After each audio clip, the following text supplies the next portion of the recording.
Hello, everybody.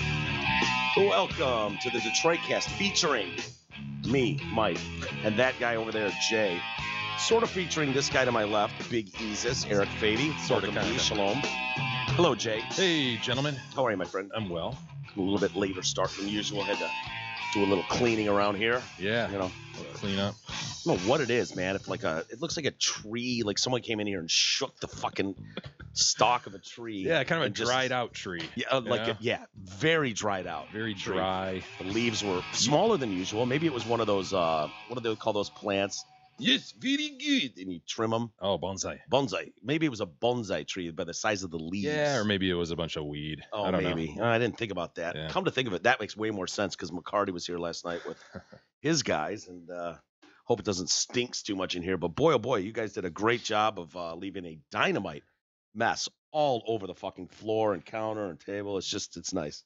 It's just good to get down here and get the blood flowing, get the vacuums going. Mm-hmm. It was fun. No, they were here last night. The guys had fun, and we can't be too mad at Darren McCarty because, you know, we've got our GoFundMe going right now, and Isis and I went online and ordered a couple beautiful sweaters, hockey sweaters. Real deal Darren McCarty's, and so we're I don't know if you saw it yesterday online, but we and Isis did like a 40-minute Facebook live video, but we picked up two of these things, and we're gonna have Darren sign them. And these are the real jersey. These aren't, you know, shitty knockoff from Meyer or something. Iron-on bullshit. Right. No, these are stitched Reebok, you know, players, you know, stuff with all that stuff. So we'll have him autograph those up, and his autographs on these jerseys are so badass because he includes like the years of the Cups, and yep. you know, and he's got a great autograph. That is such a solid thing to be able to actually autograph. Like you're a sports star, okay, you're on a team. But when you see those numbers in this town, you know, 4 Stanley Cups, that's a cool deal. He was in here last night. He comes in, and I walk into the kitchen. He's standing there in a robe, full bathrobe. Like I saw that online. All the way to the floor. And the back is like script DMAC. Yeah. And on the one pocket, it's got the years of the Cups. And on the other pocket, it's got a giant embroidered 25. So it's like a terry cloth robe. It's not like a boxing robe. Oh no, this is straight for the, you know, out of your bath. You would put this wonderfully warm, thick robe on. Okay. Someone made it for him. Yeah. He was wearing it last night all over the house. It was hilarious. So anyway, we posted online, and for anyone listening right now, we're gonna do a drawing. And I don't know if we'll do a practice drawing. We should probably do a practice drawing. Oh, definitely, to make sure we got it down. Yeah. Yeah. And so 2 people are going to win this autographed jersey. It's perfect for framing for the hockey fan. And if you donate to our GoFundMe, and it's attached, it's all over our Facebook pages, and it's attached in the show notes that Jay posts every day.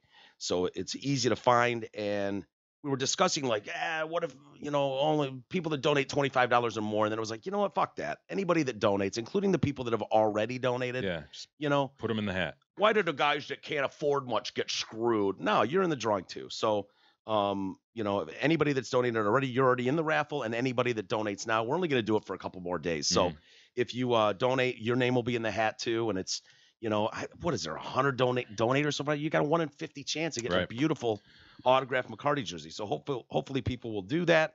I guess if you donate more than once, we throw your name in there twice, unless I reckon. What, no. Then we get into the $1, right? Yeah, some clown. It's so annoying that you can't just trust people to be generally nice.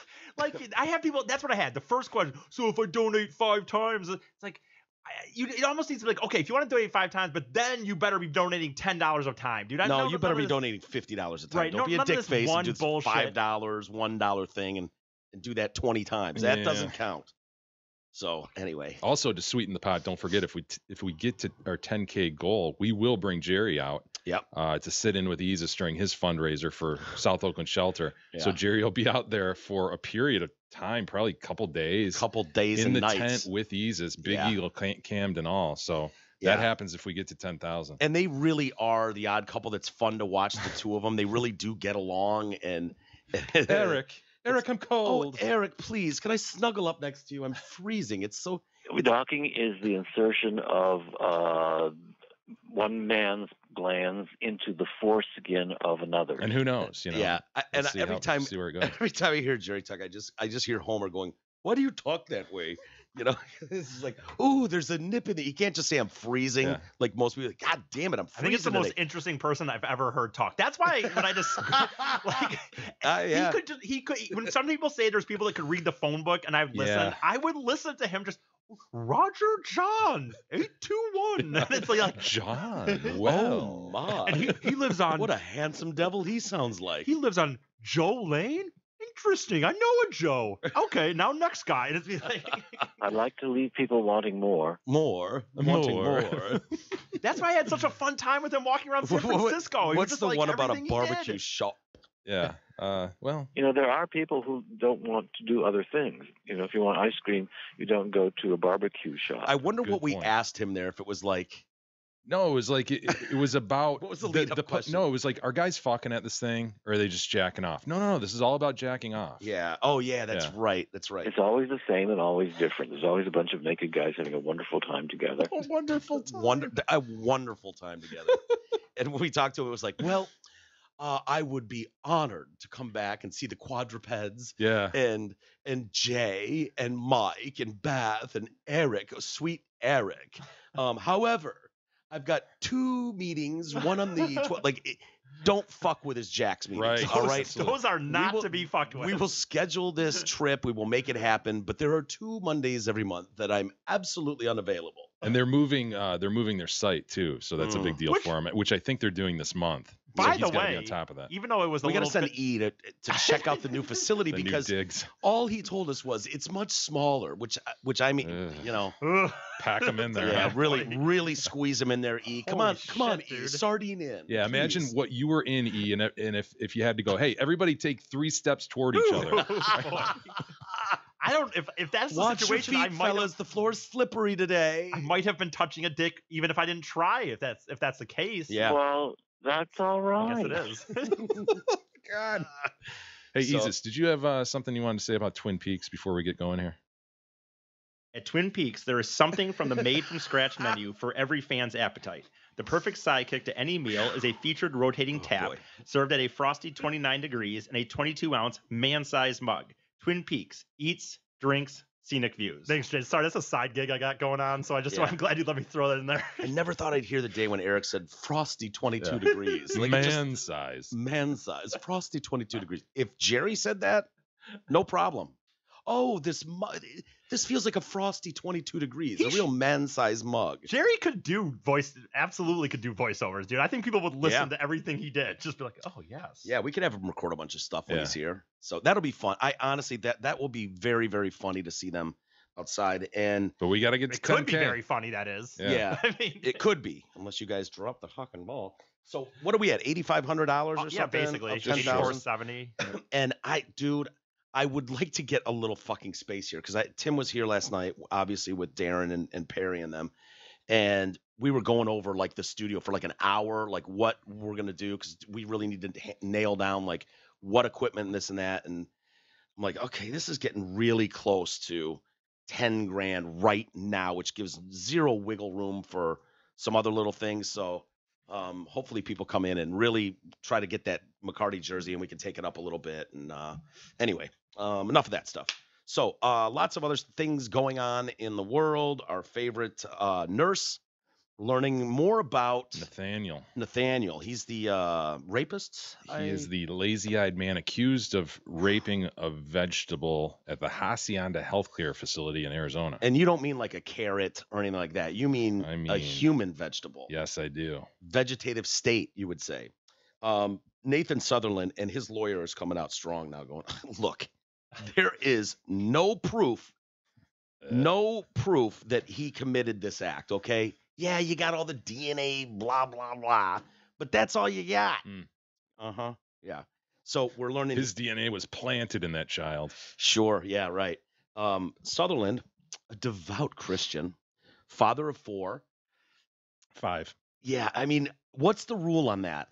That technically counts as he's a father of 5. Like, he's got to update his bio, right? He does. Father of 5. It's his DNA. Mm-hmm. He was forced to submit that DNA sample on Tuesday, and that showed that he was an exact match for the baby. He declined to speak with the police, he did the whole Fifth Amendment thing.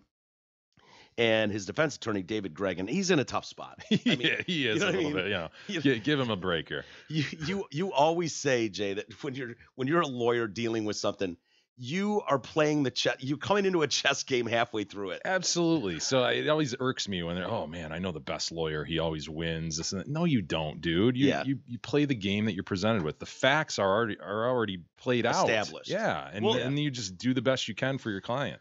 And plus, when you see someone like Sam or Mike Morse law firm, and it's like we've got 100 of the best lawyers. Well, it's like, yeah, you don't pay a thing until we win. It's like, yeah, but you cherry pick all the cases. Yeah. You look over the cases, and then you decide which ones you're going to take. Go, oh, this is an easy win. Easy. Bill, brother counsel, you handle Bill's case. It's a fucking slam dunk. 90% of the calls those guys get each day are either just, yeah, we can't help you, and I don't know anybody who can, or it's just put down the line, you know? How many times have you gotten calls, Jay? I need a lawyer, and I need one now. Yeah. It's like, yeah, you don't have a case. Sorry. Yeah, sky's blue. They can fire you. Yeah, totally. Sorry. I need an attorney, and I need one now. Listen to the desperation. Sure. And I need one now. I need an attorney. And I need one now. I imagine some shaking going on in the face, like when that's being said. Oh, these guys. The receiver shaking against the head. This company will rue the day.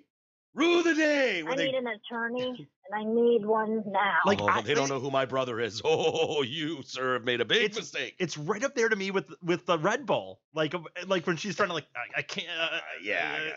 Regarding the Detroit cast being in the race, we definitely can't do that. The fact that she would even have to say that, it's like, it's the absurdity of that. Like, yeah, we were hoping we could jump into the Daytona 500 this year. Is that cool? Yeah. As far as the guys being in the, I don't know. No, we can't do that. We definitely can't. Regarding the Detroit cast being in the race, we definitely can't do that. I don't. In the race. She goes, I don't. And then it's like, no, this is going to take a second phone call if don't just be straight here. Yeah. I don't. No, they cannot be in the race. You're so right. It was about to kind of go like. I don't think that because then you're risking a follow-up. Yeah. And she just like rethought it. It's like, no, I got to cut this off at the knees. As hard as this is going to be. Yeah. I hope they don't get offended. Regarding the Detroit cast being in the race, we definitely can't do that. I don't. We definitely. It reminds me of Jim Carrey in Dumb and Dumber when it's like, so what are the odds then? Like 10 to 1? And she's like, more like 1,000,000 to 1. So you're saying there's a chance. You can't even leave a glimmer. That door can't be cracked. I was like, we definitely can't do that. She had to shut it hard. Regarding the Detroit cast being in the race, we definitely can't do that. I don't. No, we definitely can't do that. Record that. I wish I could have seen the video of her on the phone and what she felt even after. Just like, okay, good. You know what? Good. So brutal. There was probably one of those things where if you're satisfied with this message, hit 1 to send. If you'd like to re-record, she probably re-recorded a dozen times. Yeah. Rachel, be strong. Just tell him. You have to tell him. Cut this off at the knees. They can't be in our professional race. I cannot say that I'll ask. I'll inquire. It's probably a long shot. Our racing circuit is restricted only to professional drivers. Like, we can't. You guys don't even have a car. Podcast heroes into this. It's like, Ken Holland, now that we have you on the phone, talking about the upcoming, season or whatever, could we one of us get in a game here and roll a shift through? Or highly unlikely, guys. I can ask. I mean, no one's made this request before. Do you guys even have a car? You don't, because we don't have like a bunch of extra cars sitting in the back just waiting for guys like you to come by. So we definitely can't do that. Definitely. So going back to our friend here, Nathan Sutherland, probably not safe to call him our friend. So his lawyer says, look, my client is a family man with young children. In fact, he's got like a 1-month-old right now. I mean, he's not kidding about that. And, he's put in a tough spot. Really, what is your defense? Like, man, he goes to church. He's all you can family do, man. I mean, the guy does have a right to counsel, and he has a right to be presumed innocent till proven guilty. So. And then he probably, with a straight face, said, there's no direct evidence that Mr. Sutherland has committed these acts. I know at this point there's DNA, but he will have a right to his own DNA expert.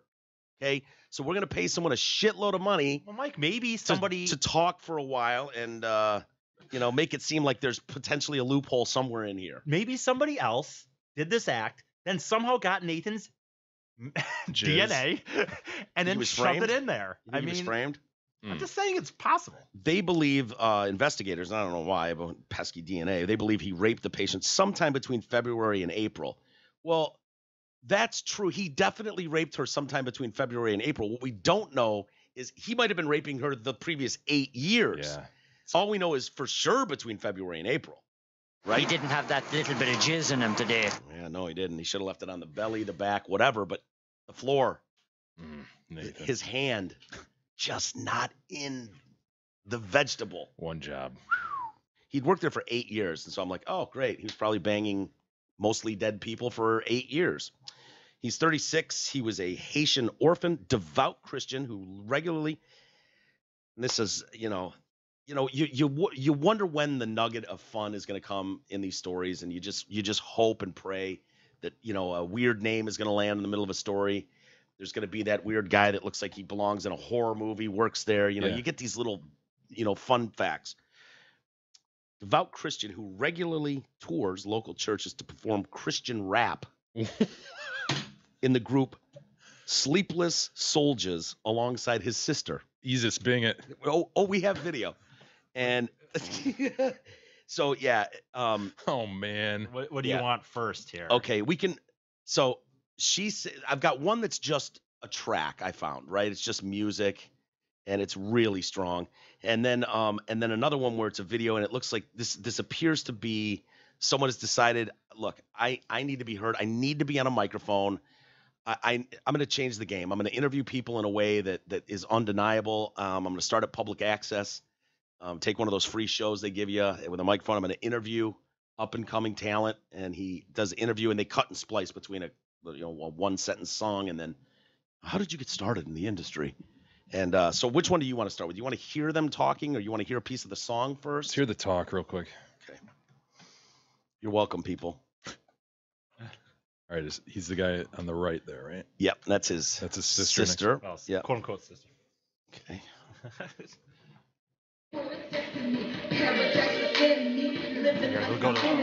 One thing I was reading up on you guys, man, and so is this true? You guys tell me if this is true. Did your guys' parents didn't want you to listen to rap? Yes, that is absolutely true. Bringing the hard-hitting questions. Listen to that. Boom, yes, the boom boom, the god awful music. Damn. And why was the reason? What did she give you a reason? No, I think Content, it's mainly it was my dad, because we grew up like really, really strict and stuff, and yeah, that's sunk in. There was no hip hop music. There was no, not even if it was gospel. Not even if it was gospel, man. Yeah, I heard you. You know. Yeah. Now I'm fucking half dead bitches. Stop what you were made to do. Allegedly. Yeah. All right. So when did you have to sneak behind mom and dad, or how did that? When did it start then? We get it. Lots of parents don't want their kids listening to first. Hi, mom. Hi, dad. No, just this is going out to the world. It's huge. It's gonna be huge. No. When yes, your brother we did fucks actually a vegetable, listen to it regardless, and we did keep it down in the house, and we did listen to it whenever we wanted out of the house. I looked at. Yeah. We started actually. I know when I was 10 when I started writing my own little songs and all that stuff. I first started trying to sing, and that didn't work. So yeah. So I'm just gonna stick to rapping and stuff. Yeah, this reminds me of Mr. Pope. So he can rap. He can rap. Yeah. Well, let's hear it. I heard of him.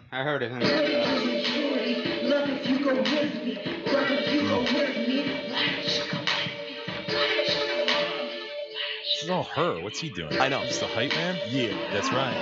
Oh. I like the DJ in the back. This is in like a church. Look at this white lady bobbing her head. Yeah. She's digging this. For the Lord, Mike. Yeah. Yeah. All praise to the one upstairs. Yeah. There's another. This is it. A lot of people don't know this. And is it true that you guys weren't born in the U.S.? Where were you guys born? Yeah, Haitian, whatever. Well, I was born under a mango tree. Oh, that's not what you wanted. No, we were born in Haiti. We're actually adopted from Haiti. Take that stuff on the road. My parents actually, they split up in Haiti, and then I I remember my mom couldn't take care of us, so she brought us to an orphanage, which, you know, one meal a day is a blessing if you have a cup of rice or something. Hell yeah. That's a blessing. Even though it's an orphanage, you'll be blessed if you even had one cup of bowl of rice or something. Well, you'll get plenty of vegetables later. That's basically how we got adopted, through that orphanage. Go past this. She's got one where they're talking about the new album they're working on. Oh boy. You feel like, but for here, it's a good positive message that you would say. Back it up, E. Go to the beginning of this string. I think this is it. One more thing. What would you say to the youth? What is a good positive message that you would say to the youth? Yeah. Wow. Well, there's many. Don't That's rape. what I would say. Don't but rape for is here one. And for now, that there's many. No matter what happens, when you get started on, when you feel the change, or you feel like, you know what, right. Something's got to give, something's got to change, something, you know, I can't stay here and waiting for Jay to go. As the crow flies. Once you get Stay started, rare. Don't stop. Yeah. Don't stop. Once you're inside that bitch, don't stop. To the swift. So it's not that you're not where somebody else was or is. You know, when you hear different people's stories and, oh, well, this time I was over here and I was over there. Yeah. That's probably not where you're destined to be and go. Word. So everybody has their own different testimonies. We wouldn't have our own testimony or our own life story if we didn't go through something altogether separate. We Elevator can't all speech, have bitch. the same thing. So no matter what you're going What through. is the message for the kids? That should be a stapled answer. You're right. I think, Elevator pitch. What I would say to the youth nowadays is stop allowing what your situation dictate who you are in life. Just because your mom and dad aren't together don't mean you should be raping vegetables. It makes a big difference. It does make a big difference, but do not use that as an excuse. You have your own mind. Jesus gave your own mind to you. Your spirit. Jesus should have hung on to your free will. I think it's up to you. Seriously, who, you know, he can pick and choose Jesus. Because I probably should have decided to hang on to his free will. It's gonna be hard. Go to the beginning, E. Maybe the first question they're asked is about the new album or something. That was the first one we looked at, but I can try. Keep going.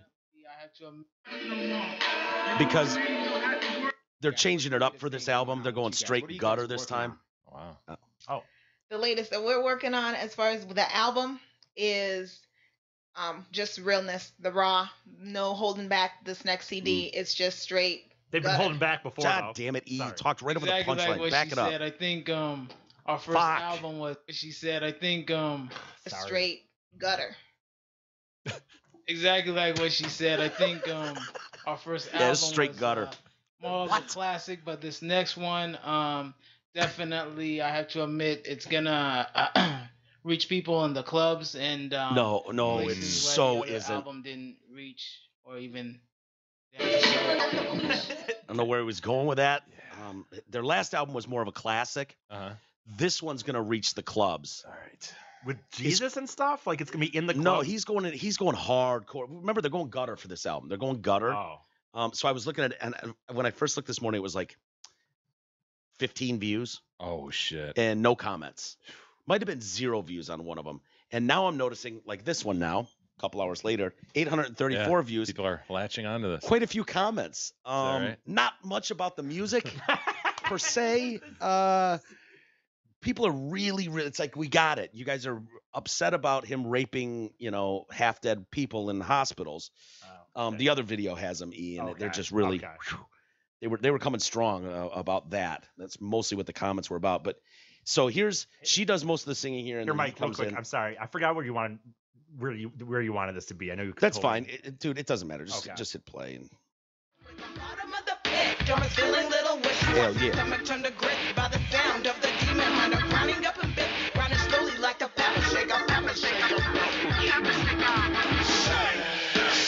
Shake it off, watch break, like whoa, whoa, break it down like whoa, break it down like automatic, shake it off, automatic situation. What? Got a shit on my chest like a demon in my back. Got a wife in the back room with a baby in the sack. Got a million. Talking about babies and a wife. Shake it off. Fuck Fucking mostly dead bitches is what I do. And if you're mostly dead, well, I fuck you too. Shake, shake, shake.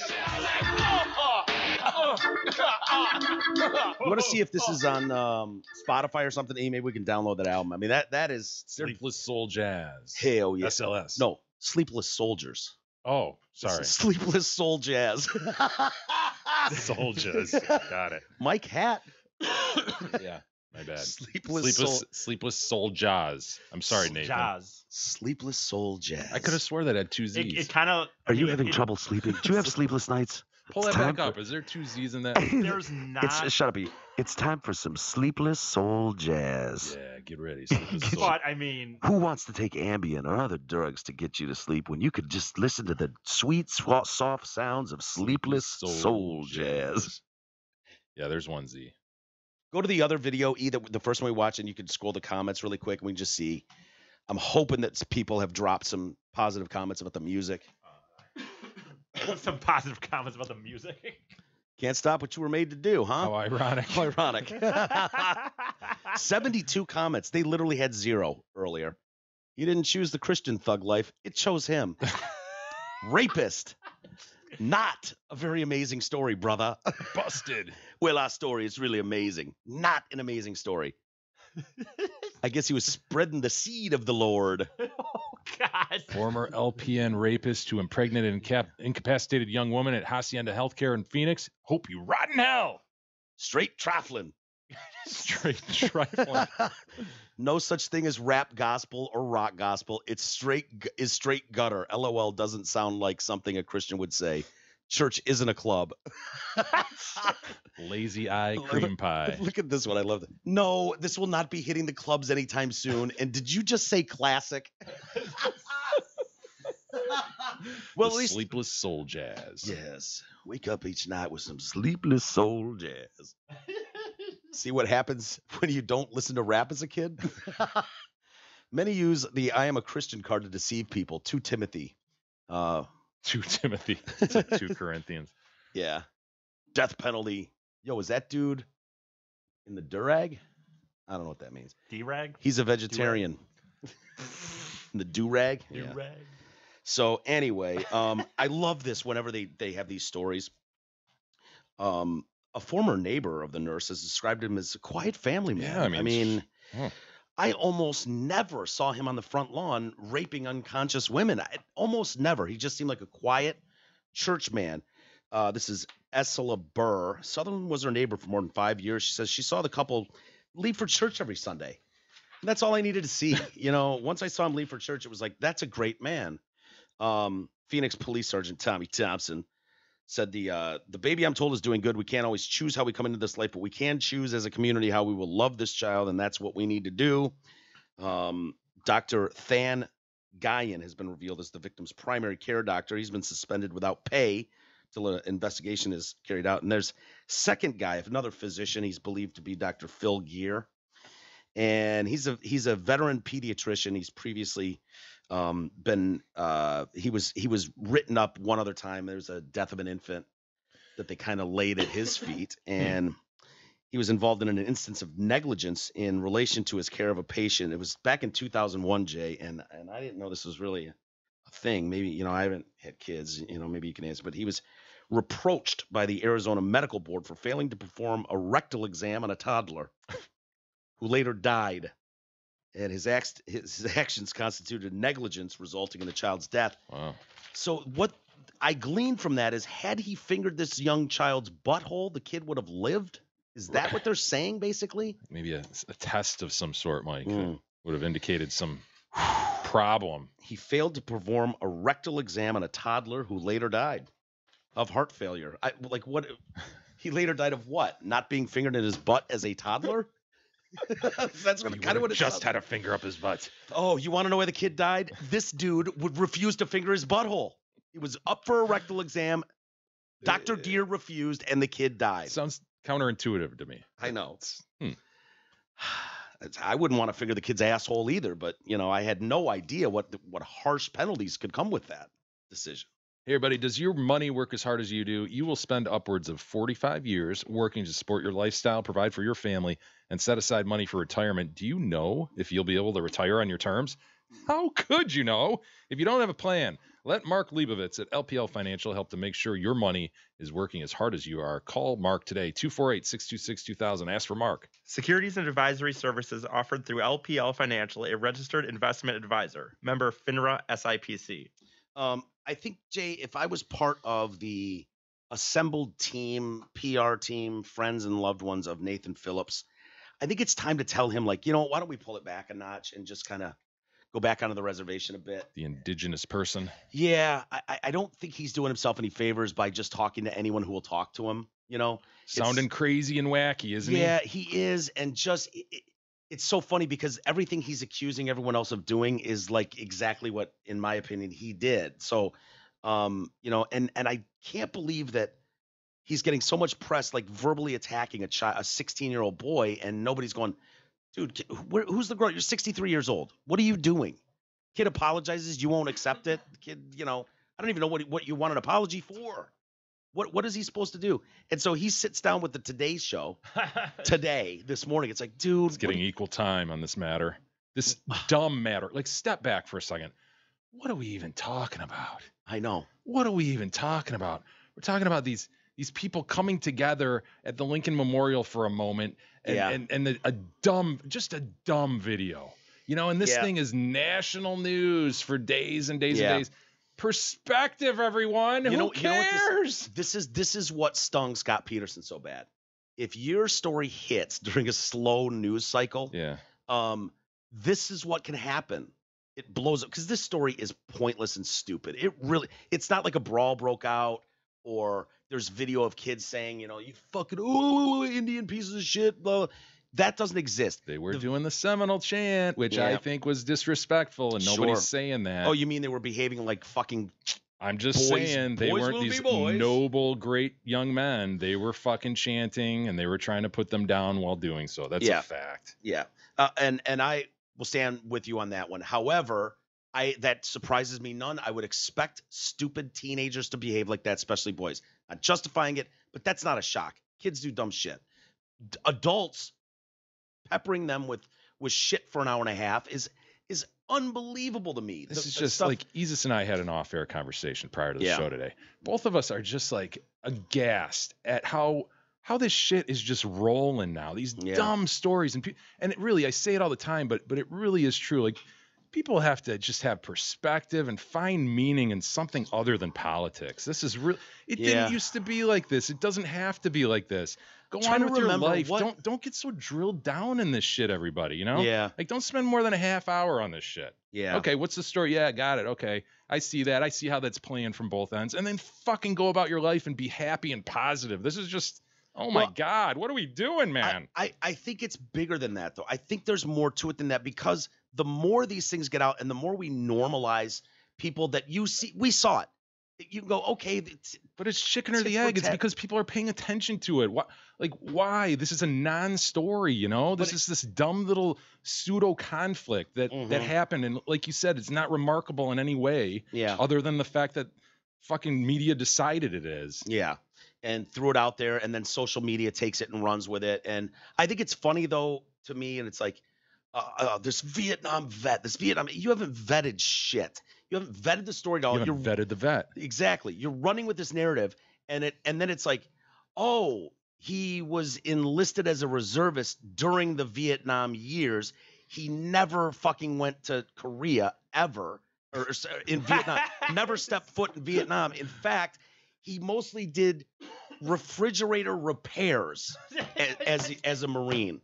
And it's like, he's just playing out to be sort of a wacky guy. And Daily Mail obtained a copy of his service record, which reveals he spent a year working as a refrigerator technician. That was mostly what he did. You know, you got to behind the scenes. These are important. You think the Army doesn't need refrigerators, Mike? He says, what I always said was I have never set foot in South Vietnam, adding he was discharged in 1976. He was told not to wear his uniform because people don't like you. Oh. He was, according to the Washington Post, he left after disciplinary issues. It sounds like you're just a dick, dude. You come off to me as a dick. And then they're like, the kid's like, hey, man, I'd love to meet him, sit down, have a meal, have a coffee, and talk and see if we can come to, work through some of this shit. Wait, I'm confused. Is it a meeting or a meal? Meeting? I said a meal. One or the other. And this should tell you everything you need to know. He says, I don't think I can do that right now. The only meeting that should take place should be between indigenous people and Pope Francis. Yeah, see, it's just this is getting really, really wacky now. Perhaps if the Vatican were to hold a gathering, I'd perhaps be willing to go. Would you? Yeah. What is Pope Francis going to do for the indigenous?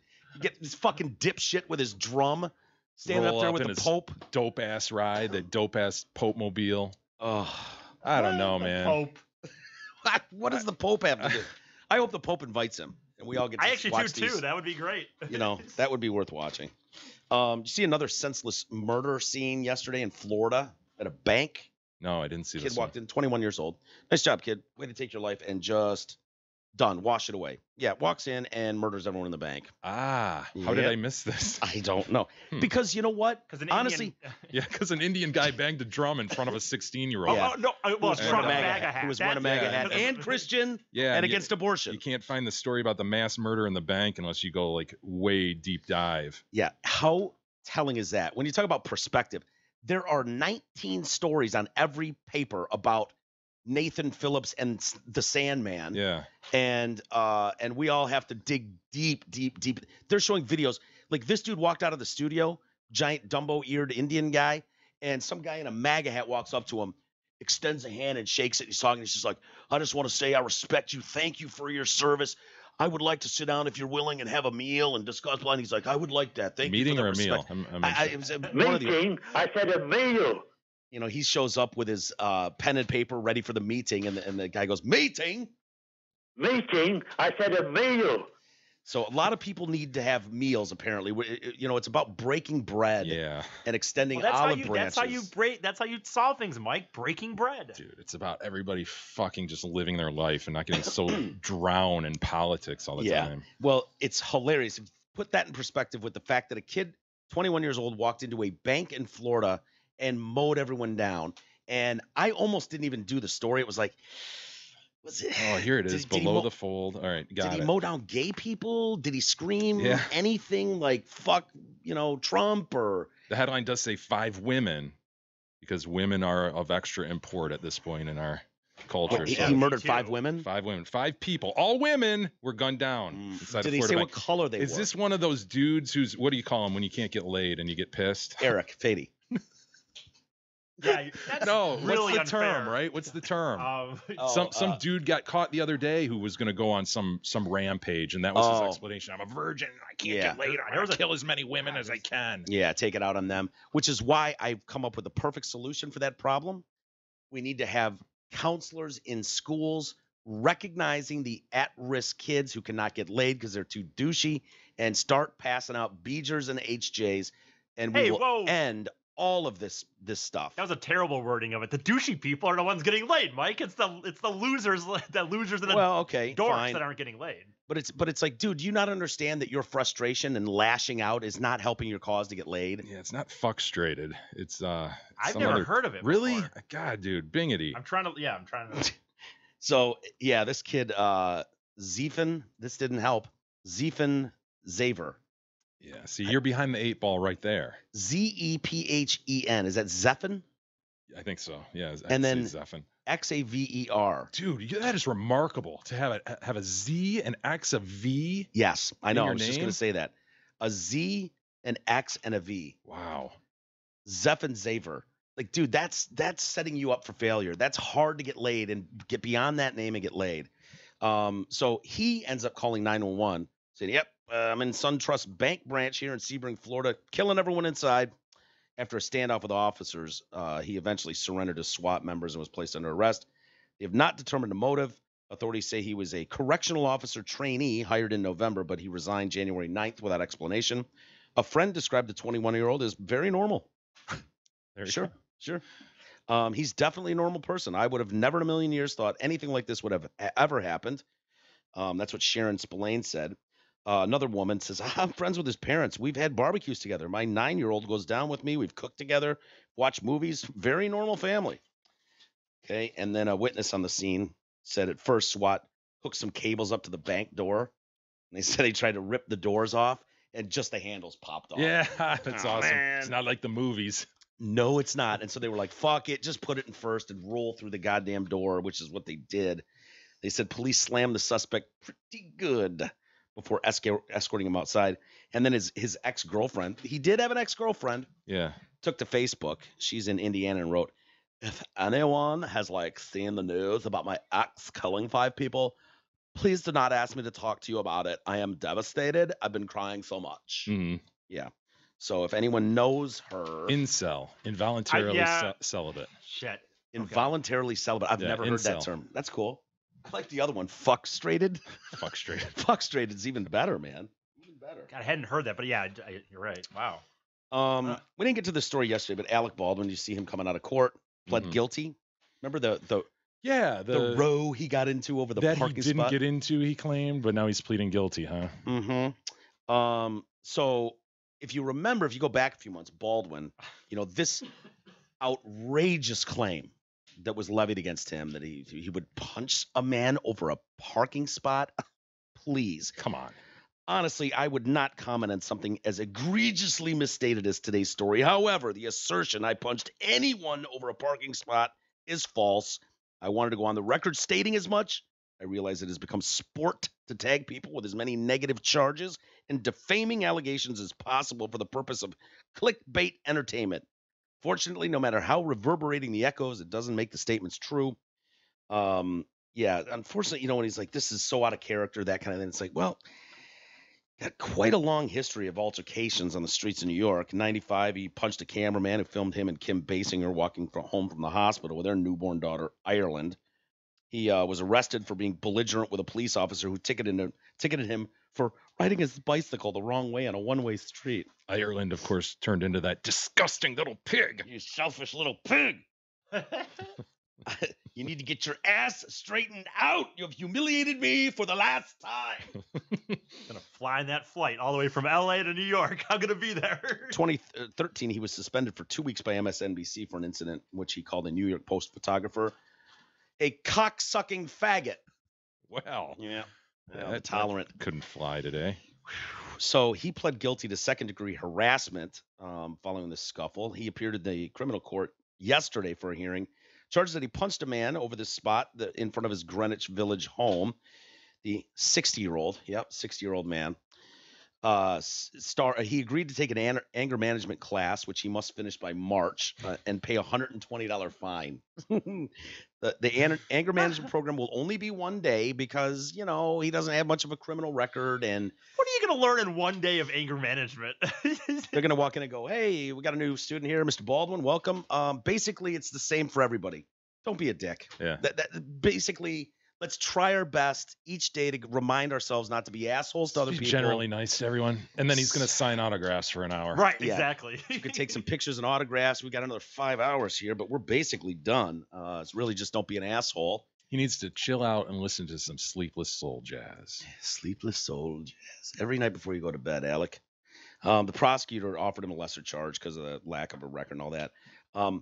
We've had an opportunity to review video surveillance in this case, speak with witnesses, review the medical records, and speak with the victim. Given that Mr. Baldwin does not have a criminal record, we're prepared to offer a harassment violation.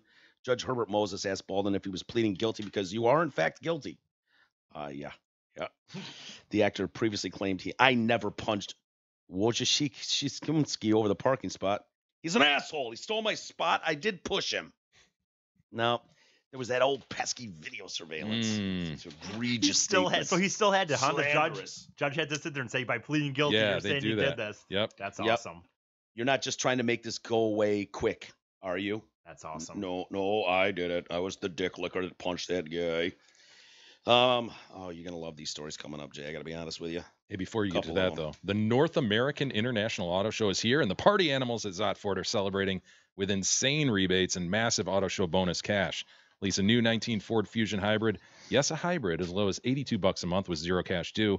or you can lease a new 19 Ford all-wheel drive Escape as low as $131 a month. Finally, if the #1 selling truck in America is more your thing, lease a new 19 Ford F-150 Super Crew 4x4 as low as $112 a month, only from Zott Ford and Holly. Did you see the woman, the Russian lady, needs a bank loan, goes into the bank to get the loan? Did you see a video of her today? No.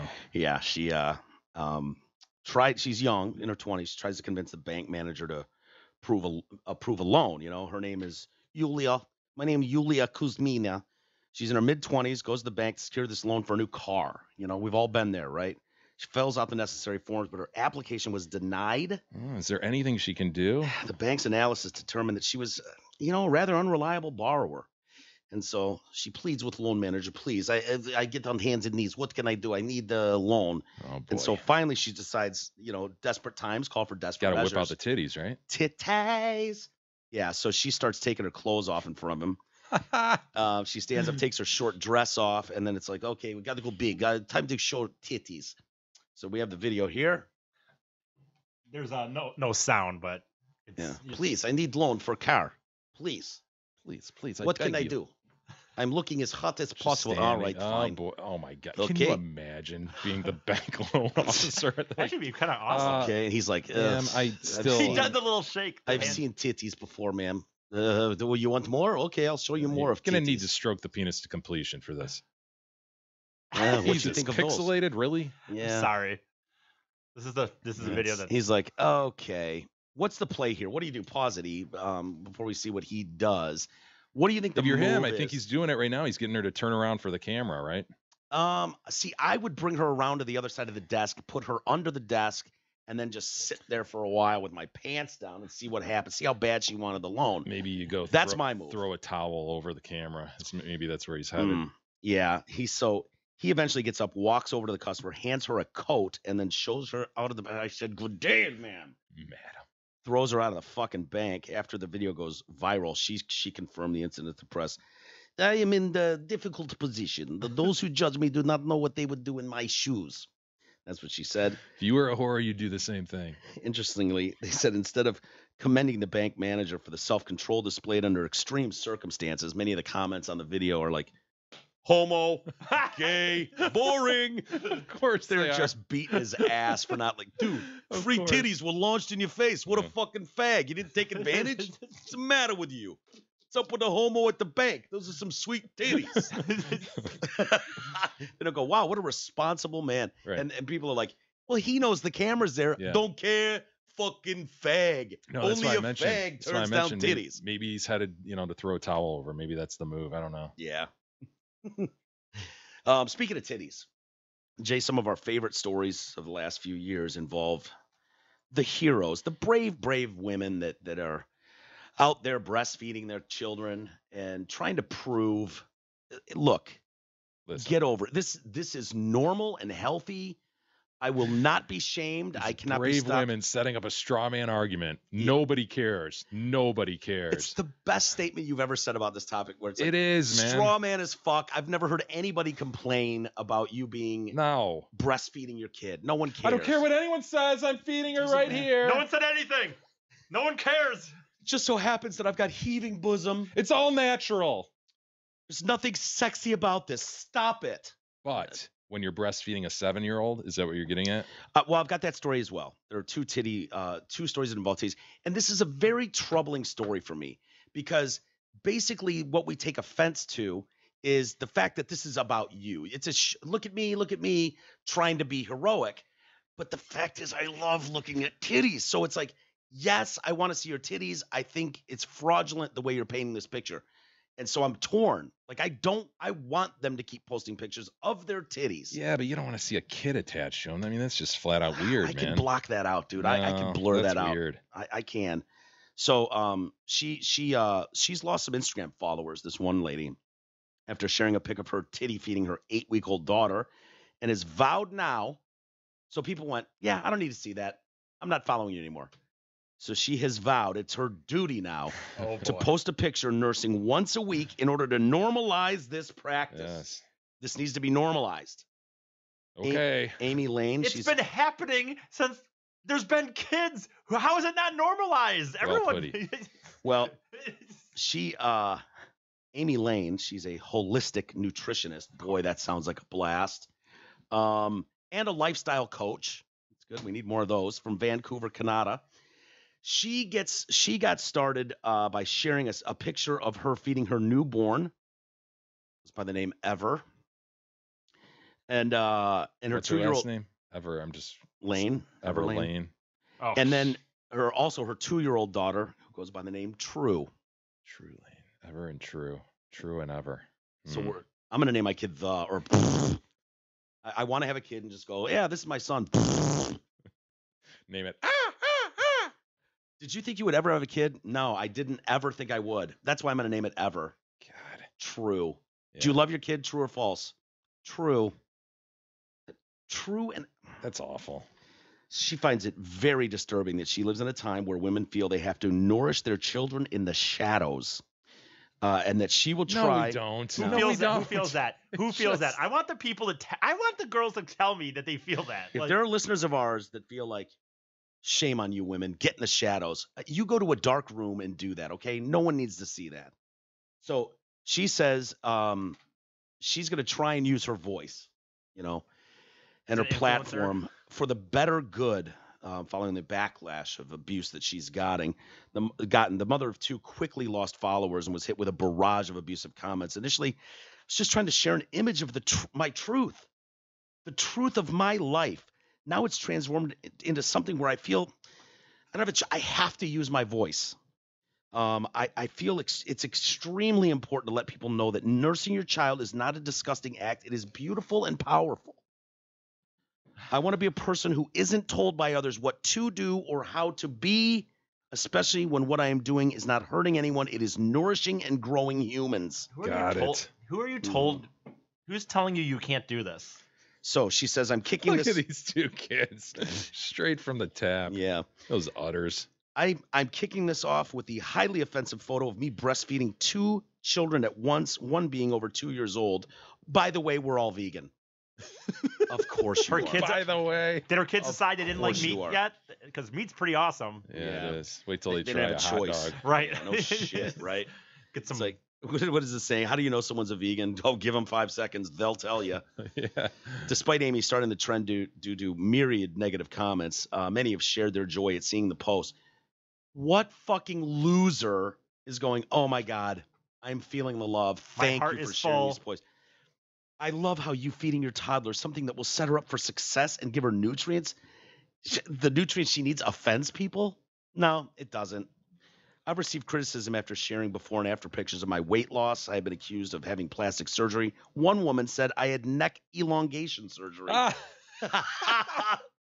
Dude, what kind of pixie-like existence does she live in, though? I mean, look at that house, It's like whimsical. Yeah. Got this furry pillow there. Dude. Seriously. Oh, boy. Come on. Plastic surgery, no. Yeah, those lips look absolutely natural. She thinks that people are mad because she's not letting them shut her down. I am woman, hear me roar. Roar. Yeah, the problem is, Amy, and True and Ever, this is not a snap of you in the park doing a selfie. These are staged professional photos, right? Looks like an Annie Leibovitz. What is that baby? Vanity Fair cover Leibovitz, shoot. Whatever. What is a baby wearing? Like it's he's just swaddled up in a sheet, Yeah.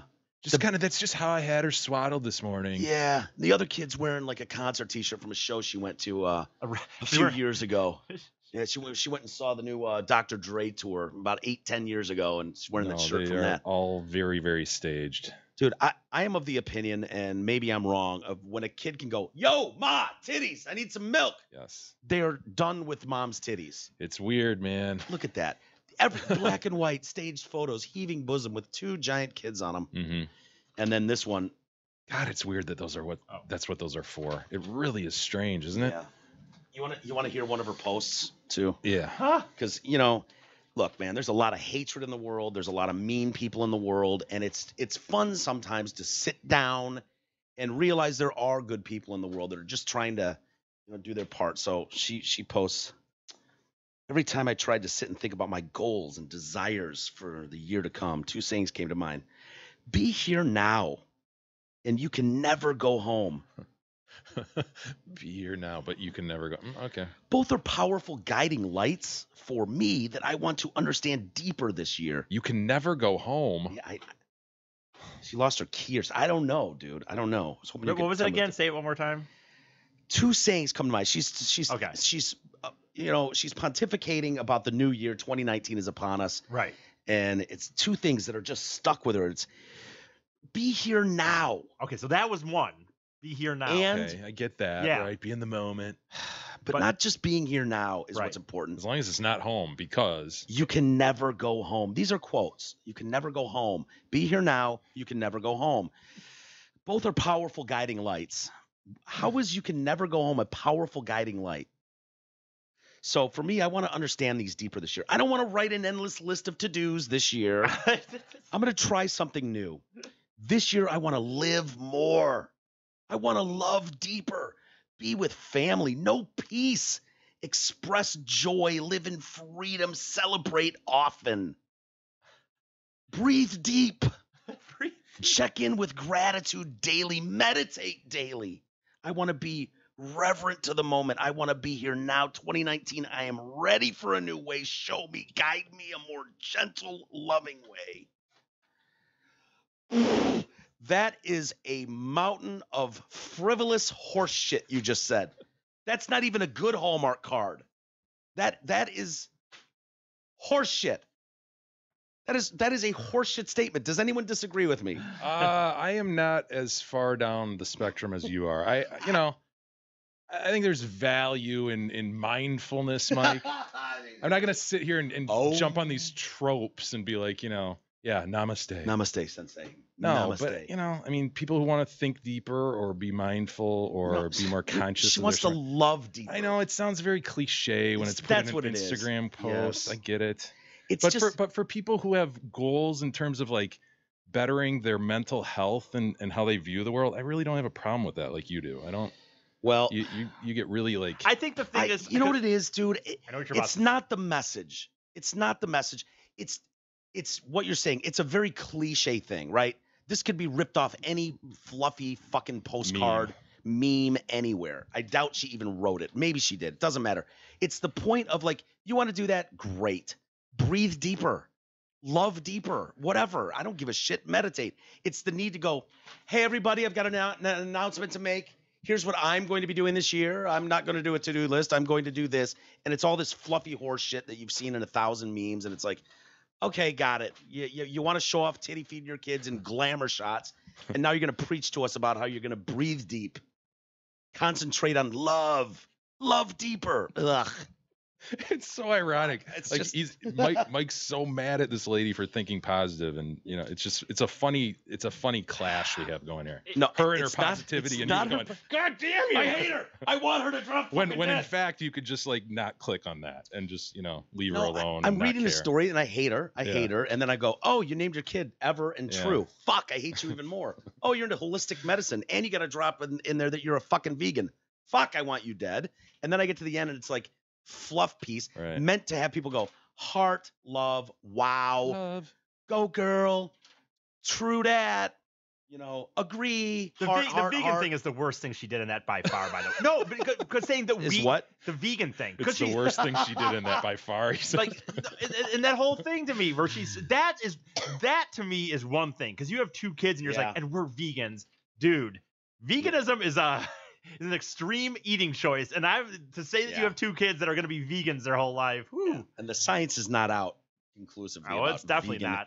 And I've seen quite a few fat vegans. No offense. Someone's eating a lot of salads and greens and stuff. There's some fatties out there.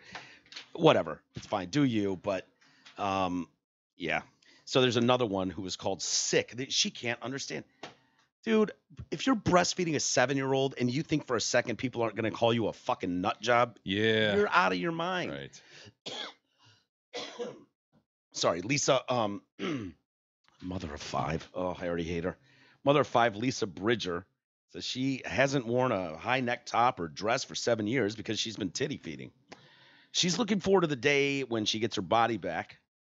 No, she's not. No. That day is so gone. She's not looking forward to that day. No, she can look forward all she wants. It's not happening. You're not getting your body back, mom of 5, for Oh, well, I just meant more that you're not the body, but the fact that, dude, no, she's not. She's not looking forward to this. She's clearly enjoying doing it as long as she possibly can. She's an Australian mom, and she told Kid Spot, I guess this is an online blog or some shit, in a story about extended titty feeding. The story was published. The mom was titty feeding her 7-year-old son, Chase, who is on the spectrum, autistic. And her 4-year-old son, Phoenix, also spectrumed up. Yeah. So the story brought in the haters. The response to the story made me really sad. To the adults who have commented that I'm sick and need to get help, there's nothing mentally wrong with me. I am only doing what is natural. It's not a sex act. I'm not a pedophile, which is what quite a few have suggested. In the story, she praised titty feeding as something that helps her son with his autism. And titty feeding has prevented him from having to go on medications because it calms him down.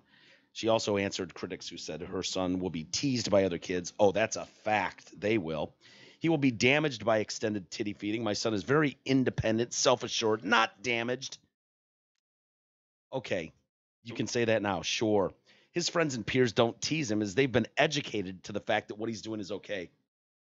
What have there been psychological studies on this? You know, because there is no answer. Like, I guess medically it's fine, right? I mean, it is nourishment, but it's psychologically, like, what's happening with the mother and the child. And that's complicated here because these kids are autistic, I guess. But yeah, is there, shouldn't there be a study on that? Like, hey, moms, it might be best if you cut this off at X months. Yeah, I mean, I don't know. I've certainly never done the research personally, but because we're just going by feel, like, oh shit, that looks crazy. Yeah, you would think. Like, you go by your standard is, hey mom, can I get a titty? Yeah, that's your standard, and it's a good one. That's my line. It's a bright line. Really, that's good.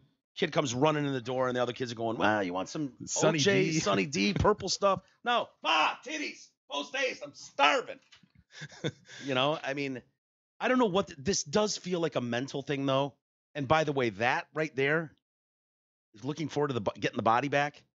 Right. Long over, right? That there's no help for that. That's not coming back. Well, I expected him to be more poised toward her waist, right? With some drooping ass, 12-year titty feeding. Dude, he's 7. He's probably in the midst of a motorboat right there. Titty look really high? Am I? Oh. She could have it hoisted up. I mean, he's supporting it himself. I mean, he's got the core strength. I mean, he's hoisting it up there. Puts it where he wants it. He's probably got a heart on at that point. So, and I love this. So you've got 7-year-old and his friends. No one makes fun of him because they've all been educated as to how this is normal. You really think you sat down with a room of 7-year-olds and explained to them that your kid, weirdo here in the corner, is still sucking on mom's tits, and the kids go, "Oh, cool. Now I get it." Yeah, depending on how autistic he is, how far on the spectrum he is, maybe this is just like, this is cherry on top, right? Yeah. Well, I'll give you that because that's a big spectrum. So my definition of like where on the spectrum, in my opinion, if he's still doing this and looking to help along, he better be autistic as fuck. You know what I mean? Like counting toothpicks. Yes. Like definitely. I'm just trying to get drugs out of my doctor, autistic. Like I can't concentrate. And then autistic as fuck. Yeah. He better be that autistic. Kmart sucks autistic. Yeah. There you go. Pull his dick out in front of his manager at Red Robin autistic. Like, you know what I mean? Like that level. Gotcha. So finally, people are saying, this is a sign that she needs a man. Yeah, right. And she took issue with that one. Nope, wrong. I do not need a man. It's not a sex act. You can't force a baby or toddler or older child to titty feed. In fact, I'm ready for him to wean whenever, as I have been for quite some time. So no, it's not for my benefit. People are saying in the story she needs a man. Yo, dog, you need some dick, yo. Someone needs to slip you some D. In the story. Well, let's take a quick break, and then Jay, I've got big news. Oscar Mayer. Yeah. I know what a fan of the Weinermobile you are. Big time. What happened to it? Well, nothing. It's fine. But we might lose Jay for a little bit here. Oh no. So we'll get into that next. Or E.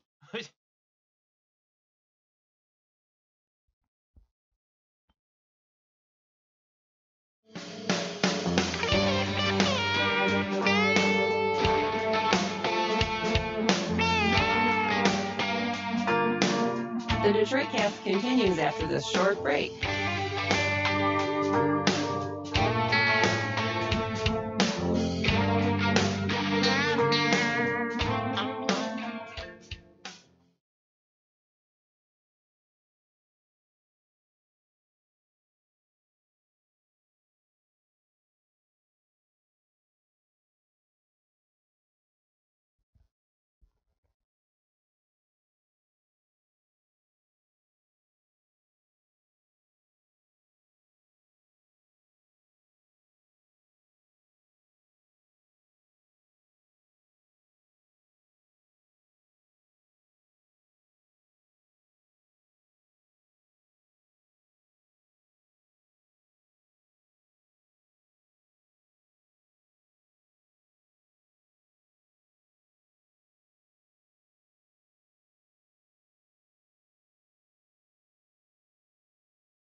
Cast continues now, bitches. Here are Mike and Jay. All right. Welcome back to the show. I'm trying, Jay. I'm working on my temper. I understand.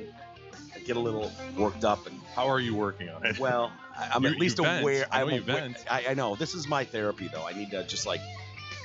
I think I'm just too cynical of people's motives with things. And so I want people to feel good and be happy. It's just the braggadocious kind of nature about it. And it's the unoriginality of so much of what I see that it's like, oh, no. Don't think for a second that your unoriginal fucking braggadocious nature is getting past this guy. What's got two thumbs and not buying your shit? This guy. And so I know I need to tone it down and be like, it's causing you stress, Mike. You're worrying about them, worrying about themselves. It's causing you stress. It doesn't make sense, man. I feel like, okay, you're pulling wool. And I'm pull wool then. That's okay. That's okay. I just want them to know and understand that there's a guy in Franklin, Michigan, and the wool being pulled is not fooling him. Any sort of tomfoolery that you're trying to sneak past his goalie, shenanigans. You think you fired a laser shot and it got by my goalie. It didn't. Stoned. Live and let live, Mike. I've heard that. You should coin that, man. I should put that in my Instagram post. You could put that in a song, dude. I could see a hook around that, man. Live and let live. Is that what you said? Wow. Okay. Before we get to E and his history, we're going to get our learn on it here in a second, Jay. But I did want to mention again that we've got our GoFundMe is out there, and it's around social media. You can find it. Or just go to GoFundMe and search the Detroit Cast. It's the first thing that'll pop up as we are trending. Can't miss it. Can't. And trying to raise money for studio upgrades. You guys have been very generous and helped us a lot already. We're getting close to our goal. If we hit the 10 grand, we're going to fly Jerry in. He's going to spend a couple nights in the tent with E. We'll have the Big Eagle cam, all that kind of stuff. And also, we sweetened the pot yesterday and bought a couple Darren McCarty jerseys, official jerseys. And we'll have him sign those up. So we'll draw 2 names when we're done. Anybody that donates has already donated. You're in the raffle already. And anybody that donates anything now, go until we end it, will be in this drawing as well. And so 2 lucky winners out there will get a beautiful autographed Red Wings sweater of Darren McCarty. So that is out there. And then lastly, I mentioned the Weinermobile. I want to make sure I can get to that story for you. And if I have to lose one of you 2 for a year, I'm okay with that because they need a driver. Need a driver. Well, they're currently hiring a new set of hot doggers. Those who get the job will be charged with promoting the brand across the United States at various events and will get to do all their traveling inside the company's famous Weinermobile. It's a direct conflict with Kowalski, though. I know, but I think Kowalski would even understand. One person in this room may or may not have already looked into the application process. Yeah, I don't think you qualify, E. I got to be honest with you. Oh, no. I know. I saw what it was. If you can handle this, here's what you do. So hot doggers act as goodwill ambassadors. Okay. You will make radio and TV appearances. Yeah, ease out. Newspaper interviews, visit grocery stores, military functions, charity events. Dude, I would do this in a second. I know you would. Those interested can apply through the end of January for a gig that starts in June. Requirements include a BA or BS. So, but wait a minute though. If you look, it does not. That's an associate's degree, or Bachelor of Arts, Bachelor of Sciences, or a degree that is no, either a BA or a BS, preferably in PR, journalism, communications, advertising, or marketing. I think I could get away. You're out. I think this counts. What the training you've had just doing this show, Jay, makes you, and you've got a BA and a BS, right? I wonder what my family would think of me leaving for a year and just driving across the country in the Weinermobile. I think at times there would be sad parts, but at times there would be okay parts. Pros and cons. You have to have a willingness to travel full time for the year. There are 6 Weinermobiles currently on the road. Could I take the tiny girl with me? Hell yeah. I could homeschool her in the Weinermobile. Just in the summer. She's got, you want to homeschool her? Sure. Between TV and radio appearances? Yeah. Little tiny girl. There is some versions can be seen at some museums, including Jay's very favorite, the Henry Ford. Yeah. Henry Ford Museum in Michigan. You can go see a Weinermobile. How many times would you say you've been to the Henry Ford Museum, Jay? Oh, shit. Greenfield Village or Henry Ford? Which one more? Yeah, no, we had the pass. We had a family pass. Sure. An annual pass for a couple of years at least. Yeah. And so, every Sunday, and I've described my frustration changes every Sunday? What would be Dude, it was just it's free. I just want to go home and watch the Lions. I just want to go. Cartoons and Lions. I'm sitting there in my Bobby Brady plaid polyester pants, you know? Yeah. Probably a hand-me-down from Todd. Yes. Buster Brown shoes that, are ill-fitting and hurt your feet. Yeah. And then like a turtleneck. And a big vinyl belt. Yeah. And I'm like, Mom, I just want to get out of these clothes and put my tracks on. Guys, it's a big day. We're going up. Yeah, they have a Civil War enactment at the Greenfield Village. Greenfield Village, I'll say it every time, man. They had that one little spot where they sold ice cream. You could get chocolate vanilla or the swirl. We didn't get that. And it was just creamy, delicious. I loved it. I honestly don't ever remember getting ice cream a single time at that's Greenfield the Village. only thing I remember about Greenfield Village is that little stand, little wannabe clubhouse. They'd sell you those ice cream cones. I remember muskets. And boring shit like candle making. I figure on the docket today we'll go to church. That ought to be a lot of fun. Church, and then we'll and then head on over to Greenfield Village. Greenfield Village. We were just there a week ago. I know. I'm not kidding you. We went consecutive weeks many times. Oh my God. Yeah. It's brutal. So, Hey, Isis, speaking of history, it's this day in history with Big E. Are you ready? Sure. So I said this kind of held dear to my heart as it's one of my favorite things to do, and that is drinking beer. But beer was not in a can until this day, January 24th, 1935 was the first time beer was ever in a can. Really? 1935? 1935. Kruger's Cream Ale. When was alcohol invented? As soon as, shortly after People, I think. What took so long to get in the can, man? You know what took so long is, food had been in the can since the 1800s. But here was the thing. The pressurized alcohol in the can. Food only needs to be at like 0.25, like whatever pressure, whatever that means. I don't know what the fucking means. Per square inch something like that. Shit. But BTUs. beer had to be at beer had 20. Food only had to be at 23.35 psi's, pounds per square inch. You were right. But 80 pounds per square inch, alcohol had to be at, and they couldn't create cans that wouldn't stop exploding. So who finally figured this out? Well, I'm gonna guess Kruger. The fine people over at Kruger's? No, they were the test subject. A company called the American. I'm a visual learner, so I appreciate the picture. I have a few other Kruger's pictures coming Cream here. Ale and Kruger's finest beer. The American named Anheuser-Busch. Well, those companies started to try to do it. What people's been trying for a little bit now. This is the first beer that sold it. American Can is the one who created the ability to finally make beer in a can, but it took them about 20 years or so. Dude, I'm going finest before cream. Yeah, if I had to pick one. We're looking at an image here of Kruger's Cream Ale and finest beer. Kruger's finest beer. Yeah, but judging the book from its cover here too. Yeah, I'd go with the finest. They started trying to do this in 1909, and they just, again, like I said, the explosion aspect of it kept coming into play. And then actually, as I brought up the Prohibition last week. You did. Last week, but the Prohibition cut into it. But during Prohibition, right near the end, a lot of people started to see, like, dude, this isn't going away. We need to get these cans because bottles are bigger. They're heavier to ship. They knew that if they could get it into cans, it would be economically better. And so they were in glass that whole time before. Yeah. The beer was still sold in glass. Not paper cups. Right, of course not. But the big companies were trying to do it. Anheuser-Busch and Pabst were trying to do it, and they were all trying to figure out this pressurized thing. And American Can finally did solve it, and they went to Kruger over here. But actually, they were starting to do bad because they had been failing because of the Depression, and they didn't think it was. They weren't on board. So Kruger came in and said, "Look it. We'll build you the equipment to butcher beer in cans. We'll do all of that for you. If you don't like it, no skin, whatever." And how'd that work out ultimately for Kruger? Great. I've never heard of They're Kruger. not here anymore. Well, spent all their money on. Look, if you don't like it, we'll no harm, no foul. We'll just go bankrupt. It worked very well for them at the beginning, though. They literally off, like, they do it in 1935. Within a year or so, they're asking for 180,000 cans made a day. So it did work out. I understand it did not stick. I'm sure if I. So what's the first pop top here? Like how do you? Hold on, there's something else that needs to be later addressed here, this Jay. is how you had to. Yeah, how'd you open it, like a high C can or something? Yes, you used the high C can method. Really, they didn't have the pull tab? Not right away. No. Hold on, go back to that other picture. I got to take issue with something here. I see what they're doing. The logo is a waiter carrying. I was kind of admiring that. Beer. I kind of like it. Obviously, his body makes a K. Yeah. For Kruger, so you've had to put his shoulders and arms at his dong to make the K. Yeah. So it looks weird. Now, is this a black waiter? Is this blackface on a can? What are we doing here? I hadn't even thought of that. Yeah. Like, but back in 1930, you can't ignore it. I don't think in 1930 you give a fuck.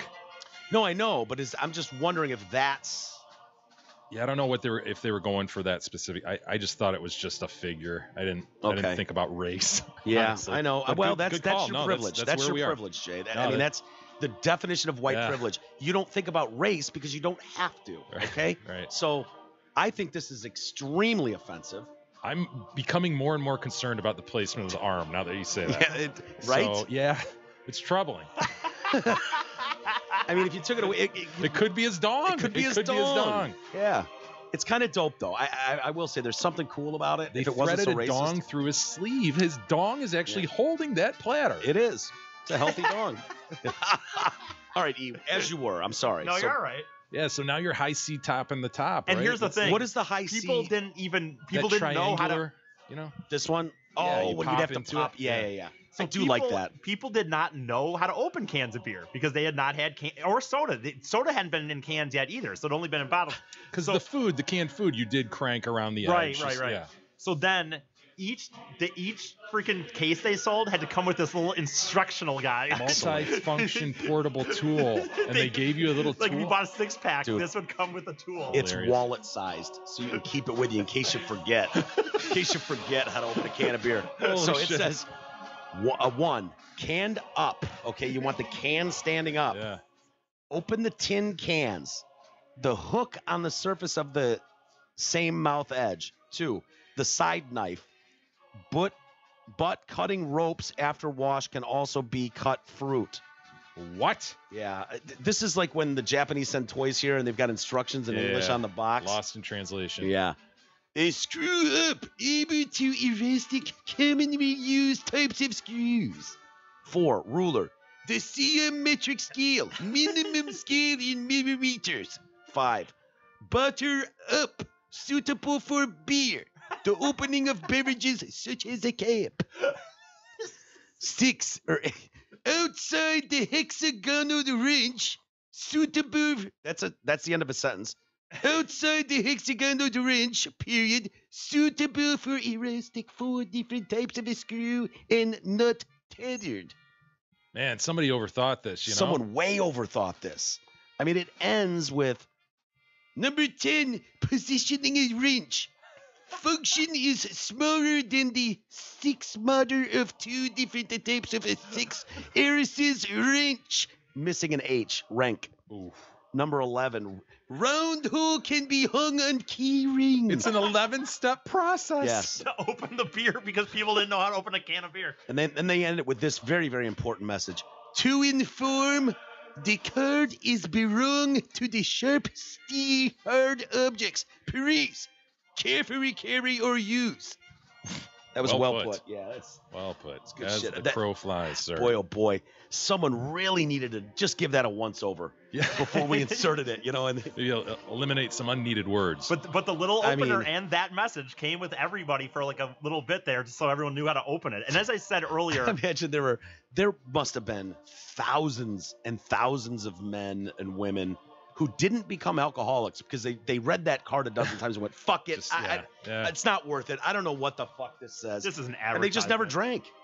This is an average. Just if you want to see it, this is one for just because with the companies. It doesn't really overtly say though, like it's in cans. But this is one of the Calls earliest. It a keg-lined can. Well, they said that was a big deal too. Like the other thing, one of the 2 biggest factors in making the can, holding it back, were the pressure and the fact that tasting it, having the beer not taste like fucking metal and shit. And that's still the issue. Well, although here's the thing though, they say it's for your greater convenience and enjoyment though. So well, here's the thing. They said though, in this day and age with us, we have refrigerators everywhere. You can get 6-packs anywhere you go. It's not as big of a deal. But back then, buying beer in can, a lot of people think it's better in bottles now. But back then, because a lot of people, yeah. Oh, I know. But back then they actually said it was better. It was better in cans than bottles. Bottles were worse because they would get the sunlight in the bottle and fuck up the beer. Like I said, again, we're so used to, we all have a refrigerator easily. You're not worried about. And they had a lot of lighter colored bottles that allowed that sunlight to come in. So it actually, at this point, point, about the Miller people, the team at Miller. Yeah. This was better tasting at the time. Actually, this was an improvement on beer. Let me ask you this. Fast forward 80 years. Is there a beer today that you would rather drink out of a can than a bottle? Because I have one. Guinness. BLD, baby. BLD. Yeah. Oh, yeah. Busch Light Draft. A cold BLD. Oh, my gosh. Yeah. Isn't Guinness one that's always in a can, though? I don't even know if they bottle Guinness beer. I wouldn't drink Guinness out of a can or a bottle. Guinness is but it comes in the can, and then you pour it into a glass, and it foams at the top. But you would never buy a bottle of Guinness and do that, right? That's sort of sacrilege. I think the only way you drink Guinness is off the tap. Right. I mean, I know they sell it, it's sort of it's commercialized foreign beer. See, I think you're missing out here, man, because Guinness has gone out of their way to make very, very unique. Yeah, they have that little cans. float in there and everything, right? Yeah, and it narrows at the bottom, and it's ribbed for her pleasure. Like, there's a lot of detail that went into that can that you're just whatever. Yeah, you're right. I am. You're poo-pooing it. I think you give it a shot. It's been poo-pooed. It's been very quickly poo-pooed. I'll tell you, too, another thing for companies why there was such a rush to get to cans was you could fill them up faster. Like, it was just so much more, again. Like that is a company problem. I understand, but lightweight, but then things are cheaper. When they're made cheaper, they're cheaper. It had to be kick-ass when this first came out, Really? That must have been the coolest thing. I'm trying to think, if a beer came out today and it was like, by the way, revolutionized the way we package it and sell it to you. I wonder what that is. That we would be like, dude, did you see that fucking new? It's not a can of beer. Well, remember when Capri Sun came out? How cool that was as a kid. Holy shit, it's in a pouch, and then you could never get the fucking straw in there. And half the time you went through both sides. Yeah. Flip it upside down, bottom. That's the way to go with that. But if it was like, we've used a tree trunk, we've hollowed it out, we pour the beer in there. It's like, dude, have you tried the new tree trunk beer? I'm telling you, dope. It's not. I know it's Bud Light and and stuff like that, so it's such mainstream. But honestly, a few years ago, when they came out with the aluminum, kind of tall aluminum cans, they're a little thicker. Oh, I don't like those. Oh, see, I love them. Really? It keeps it colder. You know what he's talking about? And they're almost like bottle shaped, but they're aluminum. Well, and they got the bigger head top. That just screws off to me like sporting event and just flat beer. I don't know. But they're colder longer, man. I really. Did Coors try to change the game too by doing something where they had that stupid mountains. Well, didn't they have something where if it was a certain coldness that were blue? If the mountains are blue, it was a whole ad campaign just saying that like if the mountains turn blue, that meant the can was cold enough. If it wasn't, it meant you need to put it keep it in the ice or whatever a little longer. I like that Labatt Blue Light. I might prefer out of a can too than a bottle. Really? I'm gonna go out on a limb and say that. Wow, that's a bold statement, that's it. Sir. BLD and I'm with you on BLD. No, not Labatt Blue Light. I'll tell you that Pabst Blue Ribbon was the first of the big beers to finally get into cans. A lot of it at first was a lot of small people, but Pabst Blue Ribbon was the first big. Anyway, present value. What did it cost? You know what? Actually, what did it cost? You know what? I double the price. Here's the thing. I'll say this. I read into how much beer costs in the things, and I did read another. I finally found an article that said in the 30s, because of coming off Prohibition, so many companies were in such disarray and negative things. They say that they didn't really get a gather on what the yearly things were. So the average cost of beer in the 30s coming off Prohibition is a little inconclusive on exactly what it was. Don't try and bail I'm telling you, I read it absolutely. Okay, let's move to the 40s then, early 40s. What it cost? I don't know. And what would the present day value be? I think that's where we need to I don't know. Well, thank you, Professor. Appreciate the visual aids. I have one more video I have to show you, Jay, before we turn over to email. Yeah. Because I think you'll like it and you'll just appreciate the arm. Did you see the mom who whipped the shoe at her kid? Yeah. In Mexico. I like shoe whipping. Yeah. Generally. I know Bush was great at ducking it. We're fans of that. I think he dodged two of them. There was the dildo, I think, that went at Hillary, or there was a flying one. Yeah, we always get into this, and we always resolve. No, it was the flying dildo in Russia, and we showed that. Was it another shoe at Hillary? Maybe. I think it was. And she sucked at dodging it, but the toss was terrible. I don't remember, but we've seen good shoe throws. This is a flip flop. Now they say in here that people are watching this video online and they're making comments because this takes place in Mexico, and they're saying she'd be world class in the noble art of the chanchiazo volador, which is the flying flip flop, reportedly a popular way for Mexican mothers to punish their disobedient daughters. So is that like a joke, or is that a thing where getting a flip flop whipped at you if you're a female by your mom is an art and it's noble? Because if so, this chick is very, very good at it. She is. You know, the daughter's like, I'm out of here, runs down the street, and the mom slowly comes out. No, you aren't. Dude. And yeah, go ahead. You got the video there, E? Oh, you're going to run away from me, are you? Here she goes. And it's up, and it's amazing. That is incredible. I haven't seen as good a throw since Elf. Remember when Elf nailed that kid with the snowball? Elf? Elf. Oh, I didn't see Elf. Boom. That's a good, dude. That is 30 yards. They said 30+ yards. Like it was like 100 feet. Is there any believe chance it, man. this isn't real? I know. I'm looking because the way you see it the whole way. Hold on. The way it leaves the camera view into the sky, does it take too sharp of a turn up? Look at when it leaves the screen. Like, promise you can't pause. No, I don't need you to pause it. Okay, I need you guys to watch it in real time. Back it up. Come on. I think it's when she throws it, when it goes off screen, it looks like it does this. Jay, leaves her hand and then kind of goes. If you've ever thrown a flip flop, you know it sort of takes a sail to it. You know. Look at that. Pay attention to that and tell me if you don't see what I'm talking about. I could easily back it up. I could see this being fake because it's a remarkable distance. Whoop. I mean, I suppose it would do that. Is it possible to get? I mean, because a flip flop doesn't usually have the weight needed to really get a good heave on it, and it's got the whole. It has the propensity to sail on you. Yes, and it's got the part that goes snug between your toe, your big pig, and the one that went to market, the one who stayed home. Home. Between guy who went to market and guy who stayed home is that thing, but it's got those weird plastic things that wrap around the other pigs, right? Familiar with the flip to keep you in there. The strap of the flip flop. Thank you. Now the bottom of the flop is just fine rubber. Yeah, flat. And so to get it to stay straight, you'd think you'd almost have a boomerang action on it. Yes. Like you'd have to sidearm it, whip it 30 yards out to the right, and hope it comes back. That flew so true, straight and true. And to your point, Mike,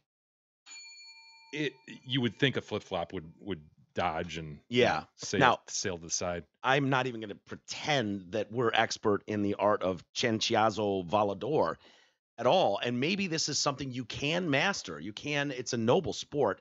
Let's watch it one more time and just see if do you see anything in the video that leads you to believe this is It fake? leaves the screen, which suggests to me it could very well be. Could you, once it leaves the screen, could you then doctor it so in the distance you got this?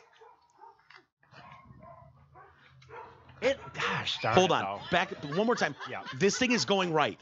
This thing starts to go when it leaves her hand and leaves the screen. It goes up and right. Do you see how it's about to tail off? And then it comes back into view. I think that's the tail that you're talking supposed to be happening, though. I think it's good. I don't know. Yeah. I don't know. I want to believe it too, E. I really do. I just don't want to be fooled with shenanigans and wool. Only once, you know.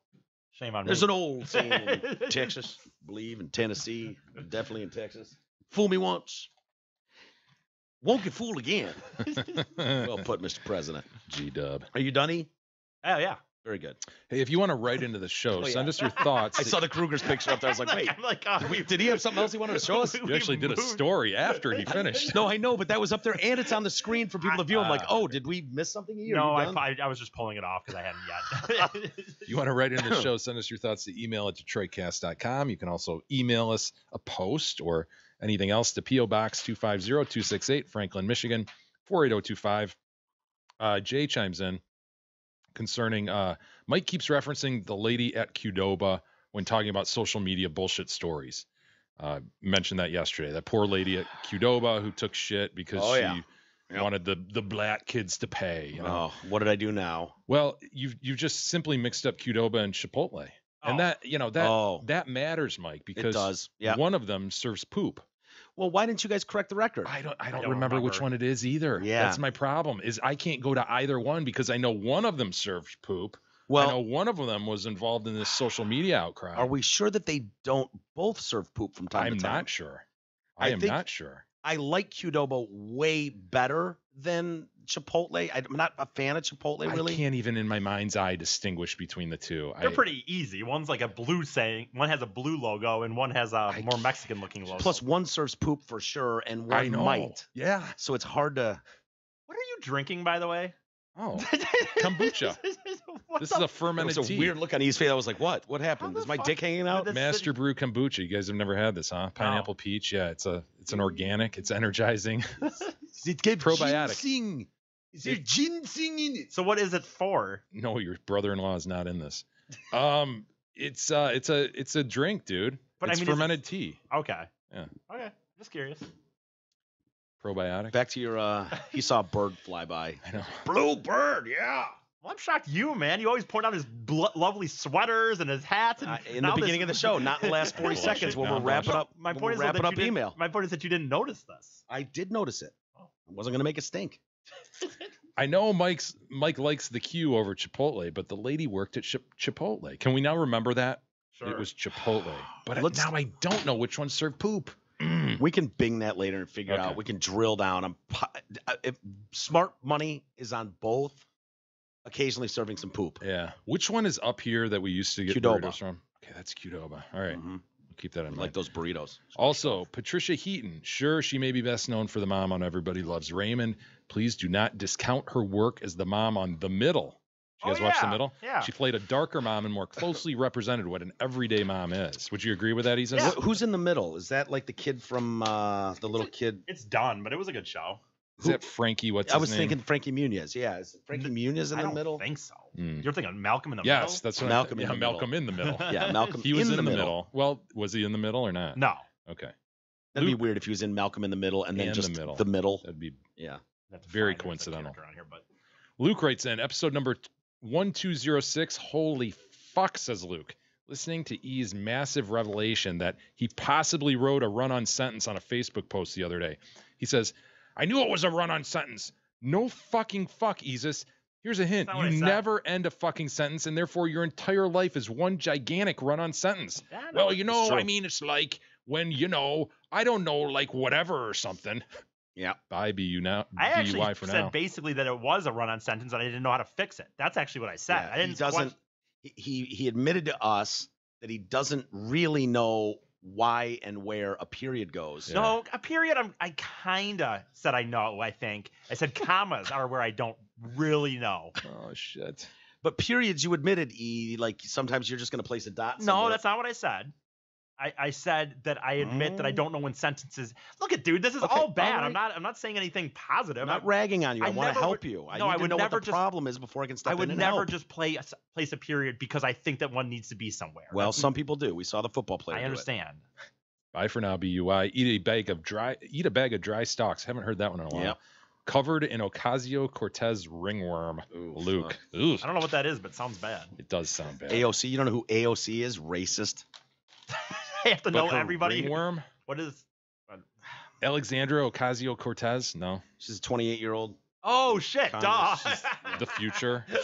I forgot. 74% of Democrats said if they could would vote for her for president now. Did they really? Yes, even though she's not eligible for another 6 years or something. Well, won't be 35 until then. Just imagine how awesome she'll be in 6 years. Oh yeah. Hey, we'll save the rest for tomorrow, Mike. Or should I say Sunday? No. I would say Sunday better. I'll do that then. I'll say we'll save the rest for Sunday. Very good. Don't forget about our GoFundMe out there this weekend, guys. Get yourself entered into the raffle, the drawing, if you will, for 2 brand new nicely autographed Darren McCarty Red Wing jerseys. They're the real deal. We picked those up, and so get off your asses and go fund us. And the fact is, not that many people sign up for a GoFundMe. What, 100 people, 150? So your odds of winning are extremely high. They're really good as far as like, getting into a raffle for things. Mm-hmm. That's the one you want to be in. It's ready to be framed and it'll be gorgeous. So that's right. That's right. Mm-hmm. So anyway, have a great weekend, everybody. We'll do it again next week.